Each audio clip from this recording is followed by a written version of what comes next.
গতকালকে পুনাবন gas collection স্টেশনে একটা মর্মান্তিক ঘটনা ঘটে। আমরা সবাই জানি এটা। টিএসআর এক পার্সোনাল সুকান্ত দাস, তার সহকর্মী একজন সুবেদার মার্কাসিন জমাতিয়া এবং আরেকজন নায়ক সুবেদার, তার নাম হলো কিরণ কুমার জমাতিয়া, তাদেরকে গুলি করে হত্যা করে। সকাল 9:20 সাড়ে 9টা নাগাদ কিরণ কুমার জমাতিয়া এবং মার্কাসিন জমাতিয়া কথাবার্তা বলছিল। এমন সময় টিএসআর জবান সুকান্ত দাস তেও তাদের কাছে যায় এবং তার ছুটি নিয়ে কথাবার্তা বলে। হঠাৎ সুকান্ত দাস উত্তেজিত হয়ে তার ইনচার্জ সাইকেল থেকে মার্কাসিন জমাতিয়াকে উদ্দেশ্য করে গুলি ছুড়ে। সঙ্গে সঙ্গে মার্কাসিন জমাতিয়া মাটিতে লুটে পড়ে এবং তার ঘটনাস্থলেই মৃত্যু হয়।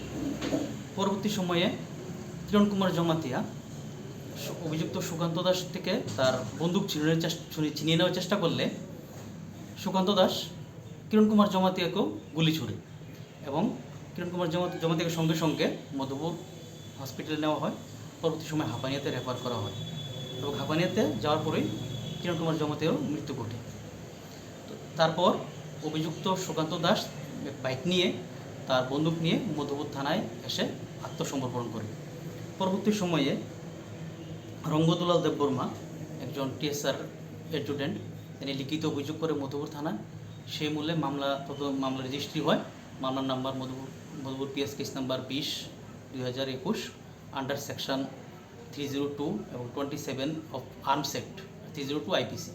মামলাতে নিয়েছিলেন পুলিশ তদন্ত শুরু করে এবং আসামিকে গ্রেপ্তার করে আজকে মাননীয় আদালতে প্রেরণ করে, সঙ্গে 5 দিনের পুলিশ হেফাজতের প্রার্থনা করে।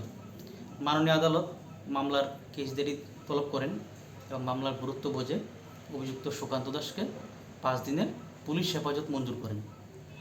সেটা কি পুলিশ হেফাজত না রিমান্ড স্যার? হ্যাঁ, পুলিশ রিমান্ডেই, পুলিশ হেফাজত বাংলাতে বলে, পুলিশ রিমান্ড মঞ্জুর করেন এবং তাকে আগামী আবার 9 ডিসেম্বর মাননীয় আদালতে আবার পুনরায় তোলা হবে।